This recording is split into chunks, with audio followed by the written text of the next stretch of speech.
Hi, నేను మీ doctor Ramachandra Reddy, consultant ortho and joint replacement surgeon, Tulasi hospital, Guntur. చాలా మంది రీసెంట్ గా అంటే మోకాళ్ళ ఆపరేషన్ కేసెస్ ఏదైతే ఉన్నాయో, knee replacement cases number of cases పెరిగిపోయాయి. అంటే ఒకప్పుడు ఇంత టెక్నాలజీ లేనప్పుడు ఎవరు టాబ్లెట్స్ వేసుకొని జాగ్రత్తగా వదిలేసారు. కానీ అవేర్నెస్ పెరిగిన తర్వాత, టెక్నాలజీ పెరిగిన తర్వాత నీ రిప్లేస్మెంట్ సర్జరీస్ అనేది చాలా కామన్ అయిపోయాయి. ఒకప్పుడు ఓన్లీ 1 tier సిటీస్ అంటే పెద్ద పెద్ద సిటీస్ లోనే చేసేవాళ్ళు. కానీ ఈ మధ్య చిన్న చిన్న 2 tier సిటీస్, 3 tier సిటీస్ లో కూడా నీ రిప్లేస్మెంట్ సర్జరీస్ చేస్తున్నారు. కానీ ఆ చేసిన వాటిల్లో ఎంతో కొంత కాంప్లికేషన్స్ అనేది కూడా వస్తూ ఉంటాయి. సో మనం ఈరోజు టాపిక్ మాట్లాడబోయేది ఏంటంటే warning signs of failed joint replacement surgery. అంటే ఏదైతే మన ఆపరేషన్ అయిపోయిన తర్వాత నొప్పి లేకుండా అంతకు ముందు ఎట్లయితే ఇబ్బంది పడతా ఉన్నారో, ఆ నొప్పి లేకుండా వాళ్ళ డైలీ యాక్టివిటీస్ వాళ్ళు చేసుకోగలుగుతున్నారంటే ఇబ్బంది ఏం లేదు.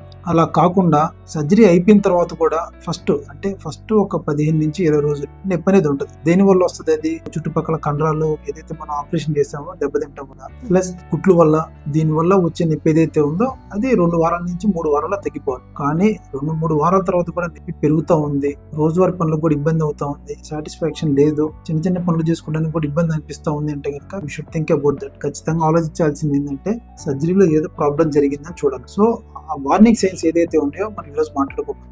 ఫస్ట్ ఇన్ఫెక్షన్ కామన్ గా జరిగేది అంటే foreign body implant. So implant ఏదైతే మనం బయట వేసామో ఆ ఇంప్లాంట్ వల్ల ఇన్ఫెక్షన్ వచ్చే ఛాన్సెస్ ఉంటాయి. సో ఫస్ట్ కామన్ థింగ్ వచ్చేసి ఇన్ఫెక్షన్ రూల్ అవుట్ చేసుకోవాలి. ఇన్ఫెక్షన్ వల్ల ఏదైనా నొప్పి వస్తుందా? సో దానివల్ల మనకు వచ్చేది ఏంటి? కుట్లు దగ్గర నుంచి ఏదైతే ఉందో లైట్ గా నీరు కారటం కానీ, లైట్ గా చీమ రావటం కానీ, ఇవన్నీ వస్తాం. సో దాంతో పాటు జ్వరం రావటం కానీ, చుట్టుపక్కల కాలంతా వేడిగా ఉండటం, వెచ్చగా ఉండటము, నడుస్తుంటే నొప్పిగా ఉండటము, ఇవన్నీ జరిగినప్పుడు వచ్చేది ఇన్ఫెక్షన్. సో సెకండ్ వచ్చేది మామూలుగా సర్జరీ చేసేటప్పుడు వచ్చే హెచ్చుతగ్గులు, చుట్టుపక్కల లిగమెంట్స్ అని ఉంటాయి, MCL, LCL. సో ఈ లిగమెంట్స్ ఒక్కొక్కసారి మన సర్జరీ చేసేటప్పుడు డ్యామేజ్ అయినప్పుడు, కాలు నడుస్తున్నప్పుడు వాళ్ళు ఏంటంటే ఏం కంప్లైంట్ చేస్తారంటే కాలు పక్కకి వెళ్ళిపోతుందంటే, స్టేబుల్ గా లేదు, ఈ కాలు ఉన్నట్టు ఆ కాలు లేదు, ఏదో కొంచెం పక్కకు పడుతుంది అంటారు. సో సెకండ్ కాంప్లికేషన్ ఈ కండ దెబ్బతిన్నప్పుడు. మూడో కాంప్లికేషన్ పొజిషన్ ఆఫ్ ఇంప్లాంట్. ఒకసారి ఇంప్లాంట్ పెట్టే విధానంలోనే ఒకసారి కొంచెం హెచ్చుతగ్గులు ఉన్నప్పుడు పక్కకు జరగడం వల్ల వచ్చే నొప్పి మూడో కాంప్లికేషన్. నాలుగో కాంప్లికేషన్ కొన్ని 6 నెలలకో 7 నెలలకో సంవత్సరానికి వస్తూ ఉంటుంది, ఇంప్లాంట్ లూజనింగ్ అంటే దాని అర్థం ఏంటంటే చిన్న ఇంప్లాంట్ అనేది లూజ్ అవుతాం. సో లూజ్ అవటం వల్ల